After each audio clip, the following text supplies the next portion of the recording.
Good morning everyone. Good morning, sir.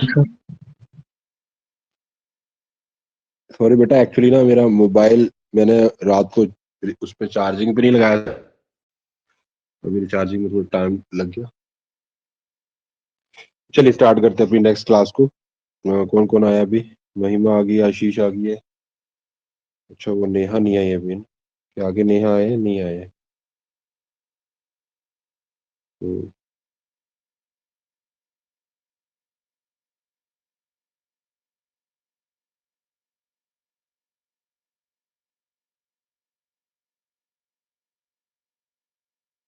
चलिए कोई बात नहीं, अपने स्टार्ट करते हैं। तो लास्ट क्लासेस के अंदर हमने बात कर ली थी। आशीष, आपने पीछे वाले कवर कर लिया जो रह गया था आपका? सर नोट्स पढ़ा है सर, क्लास नहीं चलिए देखता है, नोट्स पढ़े। अच्छा अच्छा। उसे बेटा के जो कल रात को अभी क्लास रह गई थी ना, तो उसको पीछे कंप्लीट कर लेना पहले ना। ये सर कर लूंगा आज में। चलिए आगे वाली हम आगे कंटिन्यू करते हैं। तो यहाँ पर हम बात करते हैं, लास्ट क्लासेस में हमने बात की थी कि जो हार्मोन का हमने रोल देखा था, राइट। और स्पर्मेटोजेनेसिस हम देख रहे थे कि भाई आपके पास जो सबसे पहले हमने जो चीज स्टडी की थी वो ये थी कि हमारे पास जो जर्मिनल एपिथेलियम थी, हम स्पर्मेटोजेनेसिस को देख रहे थे। और जो स्पर्मेटोजेनेसिस में हमने बात की कि सबसे पहले आपकी जो प्राइमोडियल जर्म सेल थी, है ना, एक्चुअल में क्या होता है कि आपके पास जो फर्स्ट लेयर आती है, जो सबसे पहले वाली लेयर होती है, जो उस लेयर को हम क्या बोलते हैं? जर्मिनल एपिथेलियम या जर्मिनल प्राइमोडियल सेल। ये जो जर्मिनल प्राइमोडियल सेल्स होती हैं, ये सबसे पहले क्या करती हैं? माइटोसिस। क्या करेंगी? इक्वेशन यानी कि समसूत्री विभाजन कर रही है, माइटोसिस कर रही है। और माइटोसिस करके वो क्या बनाएंगी? स्पर्मेटोगोनियम। क्या बनाते हैं वो? सबसे पहले जो सेल बनेगी वो बनेगी स्पर्मेटोगोनियम। और ये स्पर्मेटोगोनियम कैसी होगी? आपकी डिप्लॉइड, राइट। उसके बाद हम बात करेंगे, यही स्पर्मेटोगोनियम दोबारा से क्या करेगी? माइटोसिस, और क्या बन जाएगा? Primary spermatocyte. फिर से आपकी ओवल शेप में बनेगी, तो बनेगी क्या वो? Primary spermatocyte. बट जो अब ये जो प्राइमरी आपकी क्या बनी है? स्पर्मेटोसाइट बनी है। आगे ये पहली बार यूज करेगी, कल हमने बात की थी, सबसे पहले हमारी बॉडी में अभी तक कहीं भी मियोसिस यूज नहीं हुआ था। तो अगर आपसे क्वेश्चन पूछता है कि भाई आपकी सबसे बॉडी के अंदर कौन ये आपको बी सेक्शन में इसका, क्योंकि बी सेक्शन के अंदर 2 नंबर के क्वेश्चन आते हैं और वो इजी होते हैं। लेकिन जो सी पार्ट के अंदर जो क्वेश्चन आता है वो बहुत बड़ा लेंथी होता है, मतलब उसको पढ़ने में भी टाइम लगता है। लेकिन जो बी सेक्शन में जो आपको क्वेश्चन आएंगे वो छोटे छोटे, जैसे 2 या 3 लाइन के क्वेश्चन होंगे, फटाक से आप रीड करो और फटाफट आंसर दो। उसमें ये क्वेश्चन मिल सकता है कि बॉडी में सबसे पहले कहाँ पर आपकी म्योसिस होती है, स्टार्ट होती है। तो आपका आंसर क्या होगा कि जो आपकी प्राइमरी स्पर्मेटोसाइट है वो सबसे पहले यूज करती है क्या? आपका फर्स्ट मियोसिस। और उससे आपको जो मिलता है आगे उसे हम बोलते हैं सेकेंडरी स्पर्मेटोसाइट। क्या बोलते हैं? Secondary spermatocyte. और सेकेंडरी स्पर्मेटोसाइट्स आगे क्या बनाएंगे बेटा? फर्दर अब तो सिर्फ मैचुरेशन चल रहा है, अगला जो डिवीजन आएगा, मतलब जो सेकेंडरी स्पर्मेटोसाइट से क्या बनाओगे आप? मतलब सेकेंडरी जो स्पर्मेटोसाइट उन्होंने दोबारा से मियोसिस किया और आपको रिजल्ट में 4 सेल मिल गई। और ये चारों सेल आपस में कैसी होंगी? कनेक्ट होंगी। किसके थ्रू आपस में कनेक्ट होंगी? किसकी हेल्प से बेटा? साइटोप्लाज्मिक ब्रिज की तरफ। मतलब इन तीनों के, चारों के जो साइटोप्लाज्म में एक दूसरे से कनेक्ट होंगे साइटोप्लाज्मिक ब्रिज के थ्रू।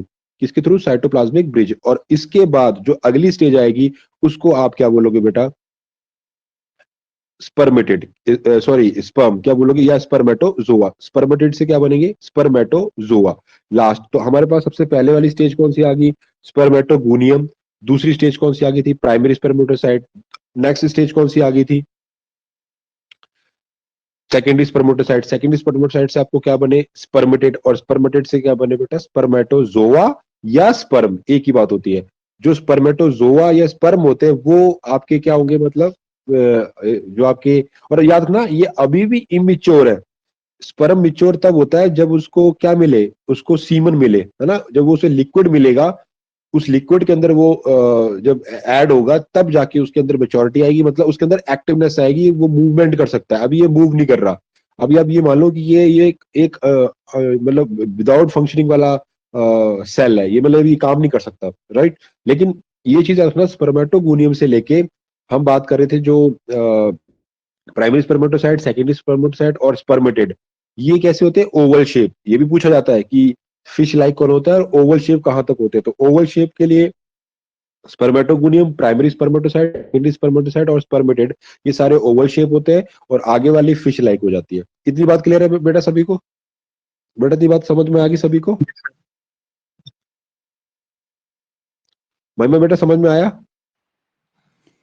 Yes sir. चलिए तो आगे देखते हैं। तो कल हमने एक बात और डिस्कस की थी कि जो आपके हार्मोन्स होते हैं उनका क्या क्या देख लेते हैं। मतलब जो स्पर्मेटो जेनेसिस, यानी जहां पर आप स्पर्म की फॉर्मेशन कर रहे हो, तो उसमें आपके लिए क्या काम है। तो अगर मैं बात करूं, मेरे पास है पहला एफएसएच। तो एफएसएच जो है वो क्या करता है, वो स्टिमुलेट करता है सर्टोली सेल को। कल हमने रात को डिस्कस किया था। तो जो एफएसएच है वो क्या कर रहा है, सर्टोली सेल को क्या कर रहा है, स्टिमुलेट कर रहा है। और सर्टोली सेल का मेन फंक्शन क्या होता है कि वो एस्ट्रोजन बनाता है। पर बनाएगा किससे? सर्टोली सेल क्या करता है, जो टेस्टोस्टेरोन है उसे कन्वर्ट कर देता है एस्ट्रोजन में। क्लियर हो रही बात? फिर से ध्यान से सुनना कि एफएसएच का काम है सर्टोली सेल को एक्टिवेट करना, और सर्टोली सेल क्या करती है, सिक्रीट करती है और कन्वर्ट करती है। पर किसको सिक्रीट करती है? वो करती है एस्ट्रोजन को। और कन्वर्ट किसको करती है? टेस्टोस्टेरोन को। किसमें? एस्ट्रोजन के अंदर। बहुत इंपॉर्टेंट चीज, ये जो फॉलिकल स्टिमुलेटिंग हार्मोन है वो सर्टोली सेल बना रही है। और ये सर्टोली सेल जो है, ये इनका काम है टेस्टोस्टेरोन को, राइट। तो अलग अलग हार्मोन है हमारे पास, और उनसे हम उनका फंक्शन देख लेते हैं कि भाई कौन किससे क्या बन रहा है। पहला है ल्यूटिनाइजिंग हार्मोन। तो जो ल्यूटिनाइजिंग हार्मोन है वो क्या कर रहा है, activation of the spermatogenesis, right. जो ल्यूटिनाइजिंग हार्मोन, एलएच हार्मोन हमारा कौन सीक्रेट करता है? एलएच जो हार्मोन है वो आपकी पिट्यूटरी ग्लैंड से सीक्रेट होकर ब्लड में आता है, और ब्लड में आते ही वो कहाँ पहुंच जाएगा, किसके ऊपर काम करेगा? वो करेगा लेडिक सेल्स के ऊपर। और लेडिक सेल्स के ऊपर जैसे पहुंचेगा तो उनकी वजह से आपकी टेस्टिस के अंदर स्पर्मेटोजेनेसिस की प्रोसेस एक्टिवेट हो जाएगी। दूसरा बात करते हैं टेस्टोस्टेरोन। टेस्टोस्टेरोन का काम क्या है? Release by Leydig cell. इन ये क्या करते हैं बेटा, ये रिलीज होते हैं किसके थ्रू? लेडिक सेल से। आपने क्या किया, एलएच सिक्रेट किया, तो उससे क्या होगा, लेडिक सेल एक्टिवेट हुई और स्पर्मेटोजेनेसिस चालू हो गई। लेकिन लेडिक सेल ने किया क्या था? एक्चुअल में लेडिक सेल ने सिक्रेट किया है टेस्टोस्टेरोन। Very very important. आपके जो टेस्टोस्टेरोन है वो क्या, सॉरी, टेस्टोस्टेरोन जो हार्मोन है वो रिलीज हो रहा है बाय द लेडिक सेल। और लेडिक सेल को ये चीज करने के लिए किसने बोला? एलएच ने, ये आसना। और जैसे ही एलएच ये रिलीज करना शुरू कर देगा क्या, टेस्टोस्टेरोन, तो आपकी स्पर्म की फॉर्मेशन जो है वो स्टार्ट होना शुरू हो जाएगी। आगे है एफएसएच। एफएसएच की तो अभी हमने बात की। तो एफएसएच भी कौन सीक्रेट करता है? इंटरपिट्यूटरी ग्लैंड, है ना। हमारी बॉडी के जो मैक्सिमम जो इंपॉर्टेंट जो हार्मोन्स है ना, उनको सीक्रेट करने का काम ही किसका होता है बेटा?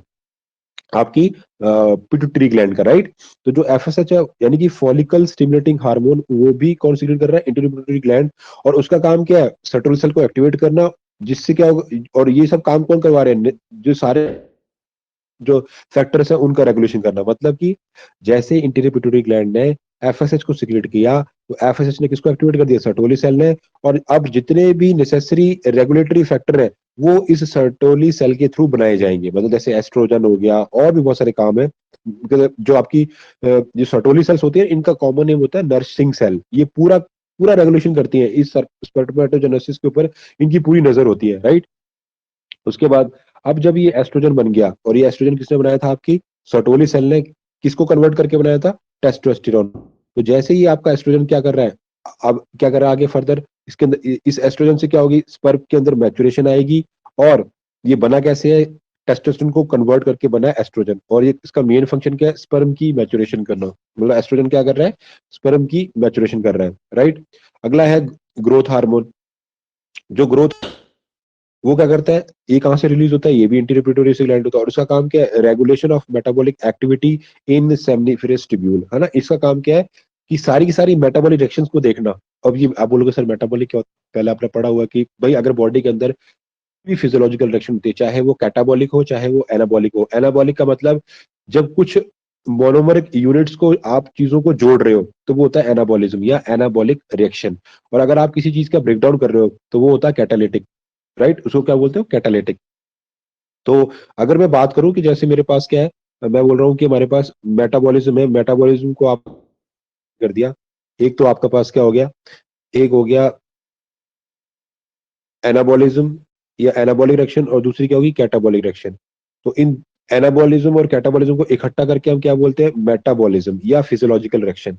तो जो एनाबॉलिज्म रिएक्शन होती है, इसमें क्या होता है कि इसमें अलग अलग कार्बन आपस में जुड़ रहे हैं, और इसमें क्या होगा, जुड़े हुए कार्बन अलग अलग हो जाएंगे।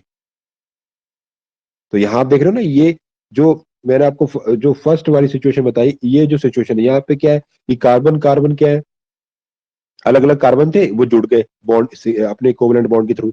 यहाँ जुड़े हुआ कार्बन स्केलेटन, एक कार्बन का स्केलेटन है, कार्बन यहाँ पे 3 कार्बन है, वो अलग अलग हो गए। तो ये है, यहाँ पर हो रहा है कार्बन का ब्रेकडाउन। तो और ये है कार्बन का अटैचमेंट, है ना, तो इसको बोल रहे हैं एनाबॉलिक रिएक्शन, और ये बोल रहे हैं कैटाबॉलिक रिएक्शन। अच्छा महिमा, मुझे ये बताओ, कोई आप मुझे एग्जाम्पल दो जो रिएक्शन शो करे कैटाबॉलिक रिएक्शन बॉडी के अंदर। जैसे सर कैटब जैसे जैसे सर सुक्रोज का, ग्लूकोज और नहीं, हाँ सुक्रोज वाला सर। नहीं बेटा, जैसे आपने पढ़ा होगा ग्लाइकोलाइसिस, है ना, हमने ग्लाइकोलाइसिस पढ़ी है। तो ग्लाइकोलाइसिस में क्या होता है, आपके पास ग्लूकोज होता है ना, वहां पर क्या होता है, ग्लूकोज का आप एक मॉलिक्यूल लेते हो, सॉरी एक मिनट रुको, ग्लूकोज का आप एक मॉलिक्यूल लेते हो, ये क्या हो रहा है, एक मिनट रुको बेटा,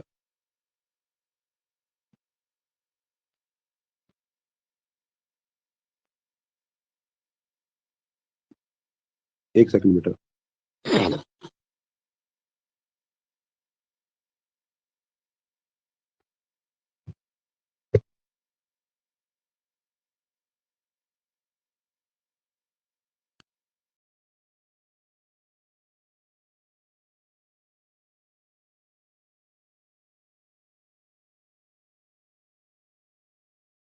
ग्लाइकोलाइसिस में बेटा क्या होता है, ग्लाइकोलाइसिस के अंदर हम बात करते हैं कि हमारे पास जो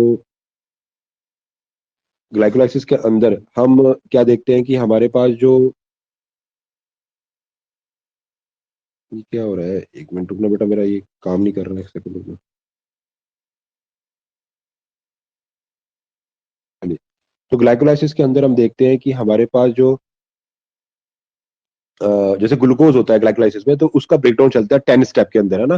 तो पहले बनता है ग्लूकोज, ग्लूकोज से बनता है ग्लूकोज 6 फॉस्फेट, ग्लूकोज 6 फॉस्फेट के बाद फ्रक्टोज 6 फॉस्फेट, फिर फ्रक्टोज 1,6 बिस फॉस्फेट, फिर हम बात करते हैं फॉस्फोग्लिसराइड 3 फॉस्फो 2 फॉस्फो, फिर टू लास्ट में 2 पायरुविक एसिड बन जाते हैं, है ना। तो वो ब्रेकडाउन कर रहे हो आप यस सर। ग्लाइकोलाइसिस का, राइट। हाँ, तो उसमें एक कार्बन की चेन, जो 6 कार्बन की चेन है, वो धीरे धीरे धीरे धीरे ब्रेक होती जाती है और आपको एनर्जी देती जाएगी। तो यही पर उसी को हम बोलते हैं मेटाबॉलिज्म। तो वो सारी चीजें मेटाबॉलिज्म के अंदर आती है, राइट। चलिए आगे हम बात करते हैं स्ट्रक्चर ऑफ स्पर्म, है ना, आगे हम आगे करते हैं कंटिन्यू। तो अब हम देखते हैं,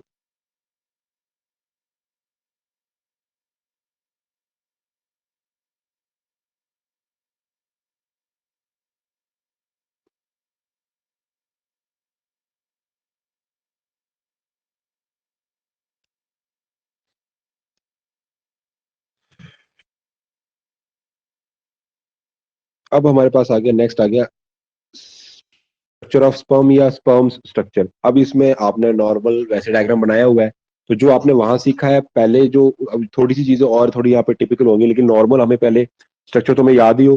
तो आपको पता है कि आपके स्पर्म के अंदर अगर हम बात करें, तो नॉर्मल जो चीजें होती है आपके पास, उसमें ये सारी चीजें आपकी इंक्लूड हम करेंगे कि भाई पहले तो होता है हेड, एक होता है मिडिल पार्ट, एक होता है टेल। तो ये नॉर्मल एक स्पर्म का स्ट्रक्चर जो आपको डायग्राम में दिख रहा है, राइट, इसको क्या बोलते हैं, स्पर्म। तो जो इंटीरियर पार्ट होता है यानी हेड रीजन होता है, उसमें हमें क्या मिलता है, एक्रोसोम। क्या मिलता है, एक्रोसोम। और एक्रोसोम की फॉर्मेशन कौन करता है, मेड बाय गोल्जी एपरेटस। आपको पता होगा, मैंने आपको सिखाया जब हमने पढ़ा था उस टाइम, जब डेवलपमेंटल बायोलॉजी आपको पढ़ाई थी।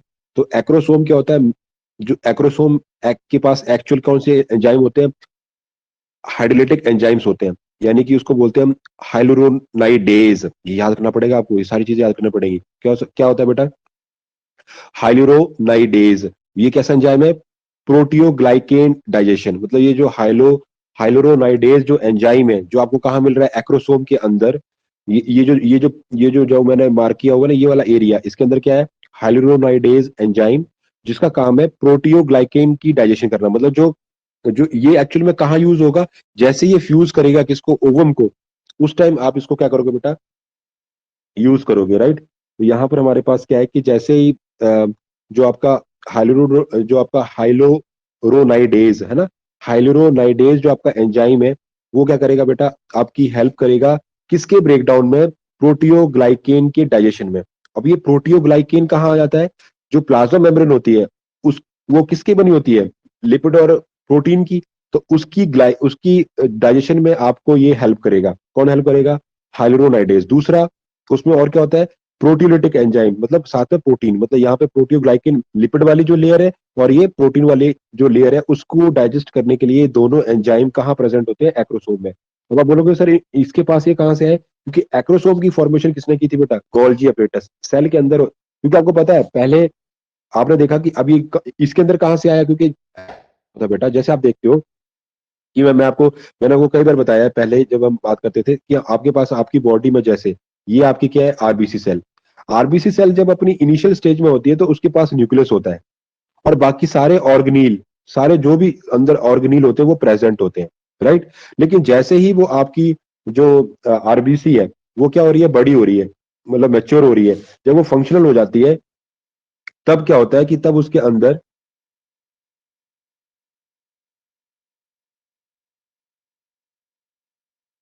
जैसे ही वो आरबीसी आपकी बड़ी होती है, तो उसके पास क्या रह जाता है?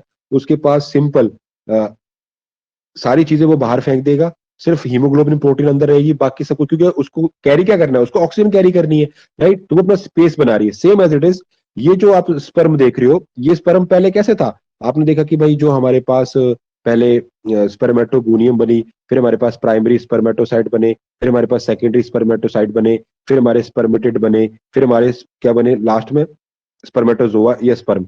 मतलब जब आप स्पर्मेटोगोनियम से आपने क्या बनाया? प्राइमरी स्पर्मेटोगोनियम, तो आपने माइटोसिस किया। लेकिन प्राइमरी स्पर्मेटोसाइट से आपने क्या बनाया? सेकेंडरी स्पर्मेटोसाइट, तो आपने क्या किया? मियोसिस। याद रखना, ये पहला स्टेप है जहां पे आपने क्या किया? मियोसिस।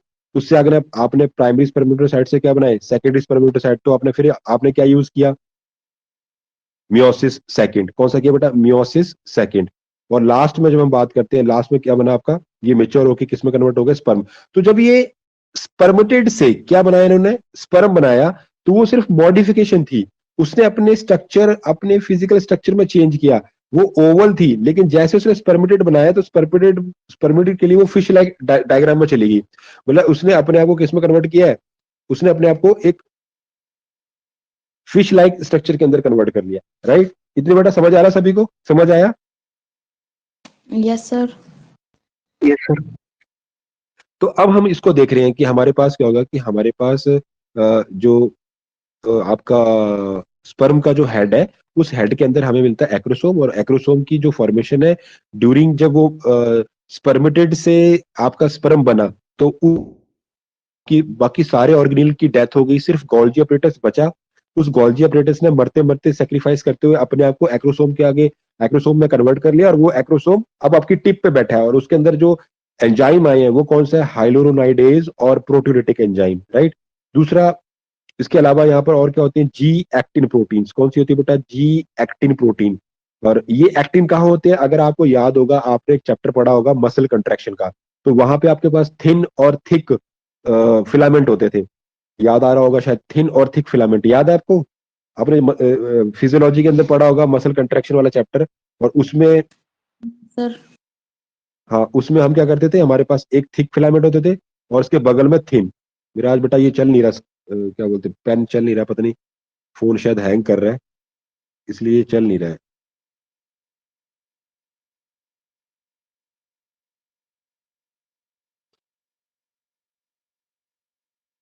एक सेकेंड। तो जैसे हमने मसल कंट्रैक्शन में पढ़ा था, एक पॉइंट होता है सार्कोमेयर। क्या होता है? सार्कोमेयर। तो जो सार्कोमेयर था उस, चल क्यों नहीं रहा है?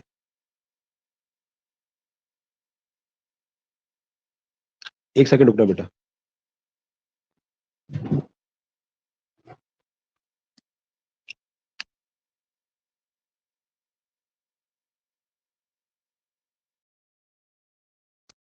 तो हमारे पास बेटा क्या होता है, सार्कोमेर, है ना। ये-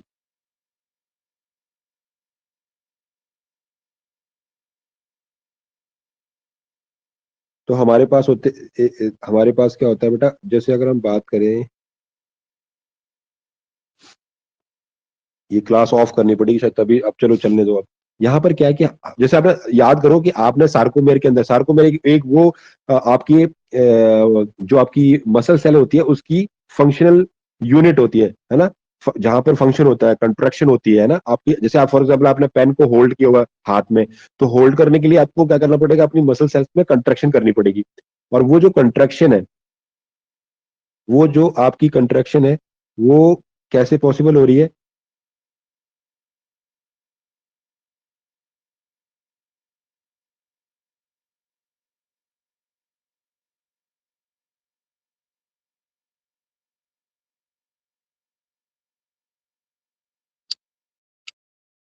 चलो ये पेन चल ही नहीं रहा, छोड़ो परे।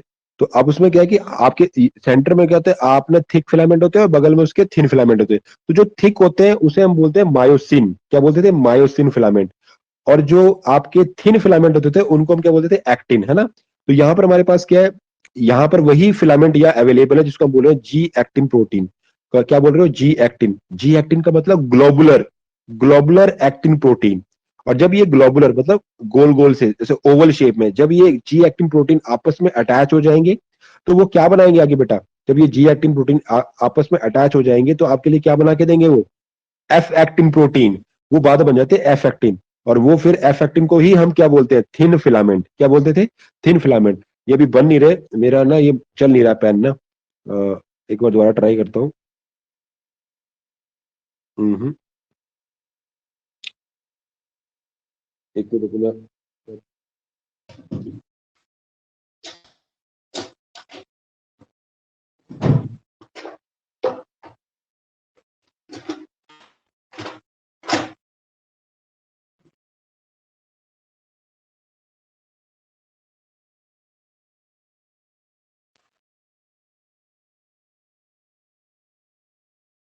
इसमें होता है जैसे ये वाले जो होते हैं ना, ये किनारे वाले,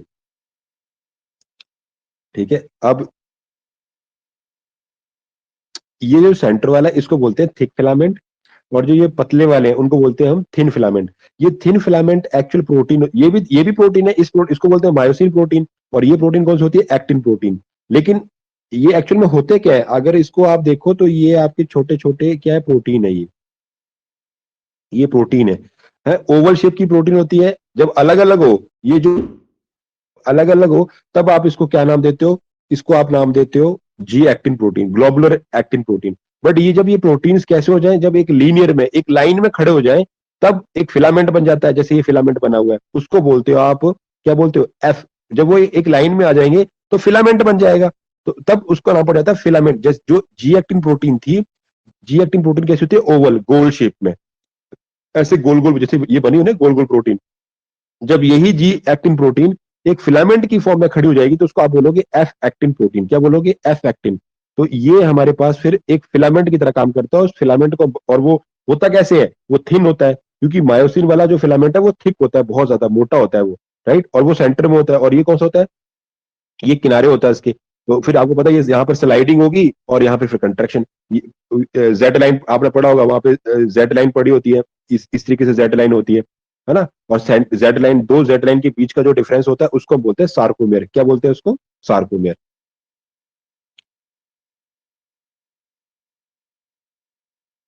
चलिए आगे देखते हैं। तो ये बात समझ आ गई, उसके बाद हम न्यूक्लियस। तो आपके जो फर्स्ट पार्ट है, यानी आपका जो हेड पार्ट है, उसमें आपको क्या क्या चीजें मिली है, एक्रोसोम, जी एक्टिन प्रोटीन और न्यूक्लियस। न्यूक्लियस के आगे हमें क्या मिलता है, सेंट्रोमियर। उस सेंट्रोमियर से क्या होता है, आपके टेल की फॉर्मेशन होती है, जो पिछला बैकवर्ड जो डायरेक्शन है, आपका मिडिल पार्ट और टेल, इस सब की फॉर्मेशन किसकी हेल्प से होगी, सेंट्रोमियर।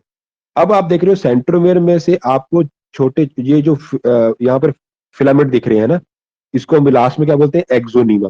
और यहां पर क्या होता है, मिडल पीस में पेरिफेरल मतलब किनारे किनारे पर ये जो आपको ओवल शेप में दिख रहे हैं, ये सारे के सारे बेटा क्या है, माइट्रोकॉन्ड्रिया। क्या है ये, माइट्रोकॉन्ड्रिया। ये माइट्रोकॉन्ड्रिया एक साथ काम करेंगे, राइट। ये क्या करेंगे बेटा, एक साथ काम करेंगे और एनर्जी प्रोड्यूस करेंगे, किसके लिए, आपके स्पर्म के लिए, और इसीलिए वो बहुत ज्यादा एक्टिव होता है। क्लियर है बेटा, सभी को समझ आ रही है बात?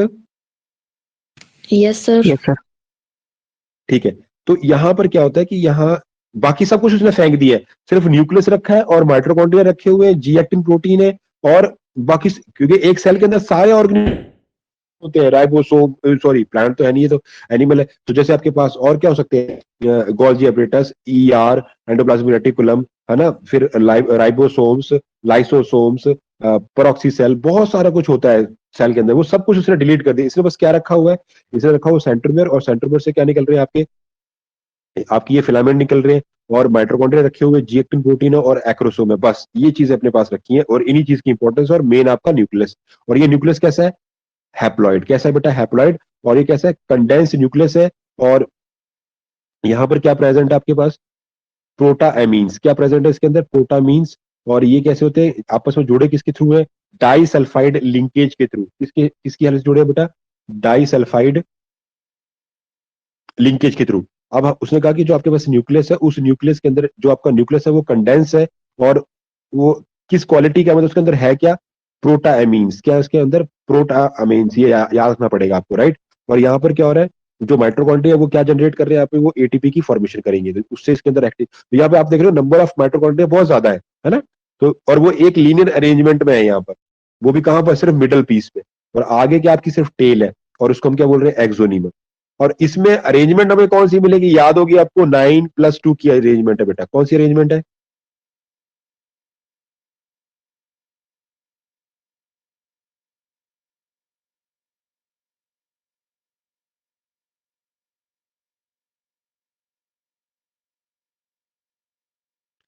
यहां जो आप अरेंजमेंट देख रहे हो बेटा, वो कौन सी है, ये एक्सोनीम है। और इसमें कितने आपको माइक्रोट्यूब्यूल्स मिल रही हैं, 11। ये सब कब कहां से स्टार्ट हुई है, आपके सेंट्रोमियर से। तो टोटल हमारे पास यहाँ पे 11 माइक्रोट्यूब्यूल स्ट्रक्चर है। जैसे आप, जैसे घरों में हम पिलर बनाते हैं, तो पिलर के बीच में हम क्या देते हैं, आयरन की रॉड डालते हैं, सरिया डालते हैं ना, जिससे वो मजबूत हो जाए। सेम एज इट इज, ये जो टेल है, इस टेल के अंदर ये जो बाहर की मेम्ब्रेन है, वो तो कौन सी है, प्लाज्मा मेम्ब्रेन है ना, वो तो सॉफ्ट होती है। तो उसको सपोर्ट करने के लिए बीच में हमने क्या किया, रॉड डाल दी, माइक्रोट्यूब्यूल्स, है ना। और वो कितनी है, काउंटिंग में 11। और मतलब वो अरेंजमेंट कैसा है, 9+2 अरेंजमेंट, जो मैंने आपको पढ़ाया हुआ पहले, है ना।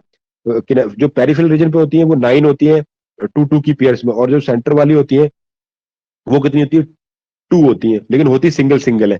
तो वो सिंगलेट होती है, और बाहर वाली क्या होती है, डबलेट। ये पेयर में है, ये टोटल 9 पेयर है बीच में, और बीच वाले वो क्या है, 10 और 11। जो 10 और 11 होता है वो सिंगल सिंगल है, लेकिन जो टोटल 9 जो आपकी माइक्रोट्यूब्यूल्स जो पेरिफेरल है, वो कैसे होती है, डबलेट। कैसे होगी बेटा, डबलेट। दूसरी बात, तो ये हमारे पास क्या, ये जो रीजन है उसको हम क्या बोलते हैं, एक्सोनीमा। ये टेल वाला पार्ट है उसको बोलते हैं एक्सोनीमा। और ये किस पे काम करती है, ये माइक्रोट्यूब्यूल, ये काम करती है डाइनिन मॉलिक्यूलर मोटर के ऊपर। किसके ऊपर करती है, डाइनिन। इसको याद रखना बहुत इंपॉर्टेंट है। वो आपसे पूछेगा इसके अंदर जो एक्टिविटी होने वाली है वो किस मोटर के ऊपर काम करती है, तो आपका आंसर क्या होगा, डाइनिन मोटर। क्या क्या बोलोगे, डाइनिन मोटर, है ना। और ये जो एक्सोनीमा की जो अरेंजमेंट है, 9+2 की अरेंजमेंट, हमें सिलिया में भी देखने को मिलती है, और फ्लैजिला, फ्लैजिला और सिलिया। सिलिया में कहा मिलते हैं, आशीष एग्जांपल बताना, सिलिया में कहा मिलते हैं, किसकी बॉडी पे मिलते हैं सिलिया।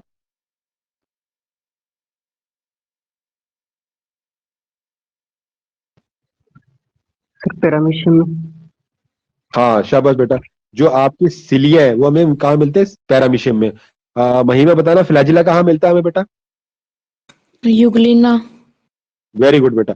तो जो ये जो सिलिया और जो फ्लैजिला, जो हमने वहां पैरामीशियम और यूग्लिना में पढ़े थे, उनके अंदर जो आपको अरेंजमेंट दिख रही थी, वो सेम अरेंजमेंट हमारे पास किस में मिल रही है, हमें हमें अपने स्पर्म की टेल में। उसमें भी हमें कितनी अरेंजमेंट मिल रही है, 9+2 अरेंजमेंट, जिसमें से जो 9 है वो डबलेट फॉर्म में है ना, वो डबल है, मतलब पेयर फॉर्म में है। जबकि जो 10th और 11 वाला पेयर है वो कैसा है, सिंगलेट। कैसा है वो, सिंगलेट। और ये किस किस मोटर पे काम करता है, डाइनिन मोटर। और ये डाइनिन मोटर किस पे डिपेंड करती है, एटीपी डिपेंडेंट। किस पे काम करती है बेटा, ये किस पे डिपेंडेंट होती है, किस पे निर्भर करती है, एटीपी डिपेंडेंट के ऊपर। किसके ऊपर होती है ये, एटीपी डिपेंडेंट। क्लियर है। समझ आ गया बेटा? सभी को क्लियर हुआ? Yes, sir. तो आपने यहाँ पर 2-3 चीजें याद रखनी है। क्या चीज याद रखनी है? कि पहली बात, जो आपका हाइड्रोजन है, जो आपका हाइड्रोजन है, उसमें हमें, अगर हम मैं हाइड्रोजन की बात कर रहा हूं, तो हमारे पास क्या है कि यहाँ पर हमें एक्रोसोम मिलता है। एक्रोसोम में हमारे दो इंपॉर्टेंट चीज, एक हाइलोरोनाइडेज और प्रोटियोलिटिक एंजाइम हमें मिलते हैं। जो हाइलोरोनाइडेज है वो काम करता है प्रोटियोग्लाइकेन के ऊपर, और जो प्रोटीलेटिक एंजाइम है वो सिंपल प्रोटीन पे काम करेगा, राइट। उसके बाद अगर मैं बात करूं, हमारे पास जी एक्टिन प्रोटीन है, न्यूक्लियस है। न्यूक्लियस एक कंडेंस न्यूक्लियस होता है, और उसके अंदर हमें क्या मिलते हैं? प्रोटामीन्स, राइट। और हमारे मिडिल पीस में हमें माइटोकॉन्ड्रिया के एक लीनियर अरेंजमेंट मिलते हैं, वो एक पंक्ति में खड़े हुए लीनियर अरेंजमेंट में। और एक सेंट्रोमियर है, उससे हमें क्या मिल रहे हैं? Filament, right. तो ये जो आपका जो फिलामेंट है, उसमें हमें क्या प्रेजेंट है? एक्सोनीमा, है ना। उसको क्या बोल रहे हो? इस फिलामेंट को क्या बोल रहे हो? टेल को क्या बोल रहे हो? एक्सोनीमा। और वो किस पे काम करती है? डाइनिन मॉलिकुलर मोटर के ऊपर। किस पे काम कर रही है? डाइनिन मॉलिकुलर मोटर के ऊपर। और ये जो डाइनिन मॉलिकुलर मोटर है, ये किस पे डिपेंड करती है? एटीपी के ऊपर, है ना। वो किस पे डिपेंड करेगी? आपकी एटीपी के ऊपर। इतनी बात समझ आ गई? समझ आ गया बेटा सभी को? आगे चले? कोई किसी को दिक्कत Yes, है sir. यहाँ पे? No doubt sir. ओके बेटा, ओके, आगे कंटिन्यू करते हैं।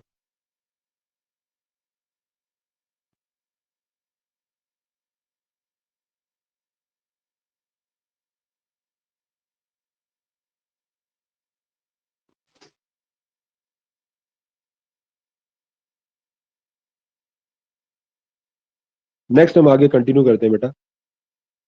तो यहाँ पीछे हमने अभी जो स्पर्म के स्ट्रक्चर की स्टडी की, आगे हम देखते हैं। अब हम बात करने जा रहे हैं, वो तो पूरा कंप्लीट हो गया। अब हम बात करते हैं नेक्स्ट, हमारा जो सेकंड फेज होता है उसको बोलते हैं हम oogenesis। क्या बोलते हैं बेटा? oogenesis। oogenesis आपको पता है ये कहाँ होती है? फीमेल की ओवरी के अंदर, राइट। और ओवरी से बेटा क्या बनेगा? उगोनियम। जैसे ओवरी के अंदर क्या बनेगा बेटा? उगोनियम। जैसे आपको पता है कि स्पर्मेटोजेनेसिस के अंदर क्या बन रहा था, कि जो आपकी टेस्टिस के अंदर जो आपकी प्राइमोडियल जर्म सेल्स थी, वो क्या बना रही थी? स्पर्मेटोगोनियम। वैसे ही ओवरी के अंदर जो आपकी प्राइमोडियल जर्म सेल्स है, वो सबसे पहले क्या बनाएंगी? ऊगोनियम। और ऊगोनियम कैसा है? अपने आप में कैसा है? 2n। कैसा है बेटा? Diploid, right. अब ये क्या कर रहा है? ऊगोनियम क्या करेगा? डिवाइड करेगा, और आपको क्या बना के देगा? एक तो ये करते हैं सेल्फ रिन्यूएबल। ऊगोनियम क्या करता है? सेल्फ रिन्यू, मतलब खुद को भी बनाता है, अपना खुद का नंबर भी प्रोलिफरेट कर रहा है, इंप्रूव कर रहा है, जिसको मल्टीप्लीकेशन स्टेप बोलते हैं। इसको क्या बोलते हैं? Multiplication step. कि अपने आप को भी बनाना, और साथ ही साथ जिसकी जरूरत है, जिसको बोलते हैं प्रोजेनेटर सेल, उसको भी बनाना। तो ये प्रोजेनेटर सेल कौन सी है? हमारी प्राइमरी oocyte, राइट। क्या बना लिया इसने? Primary oocyte। और आपको पता है बॉडी के अंदर पहली ये प्राइमरी, वहां पे क्या थी? Primary spermatocyte. और यहाँ पर क्या है? Primary oocyte। और ये अभी कैसी है? डिप्लॉइड। अब ये क्या करेगी? फर्स्ट म्योटिक में एंटर करेगी। किसमें? फर्स्ट म्योसिस में। नहीं है कि जैसे ये म्योसिस फर्स्ट में एंटर करती है बेटा, म्योसिस फर्स्ट में एंटर करते ही इसको लग जाएगा अरेस्ट। क्या लगेगा बेटा? अरेस्ट। और वो अरेस्ट जो है,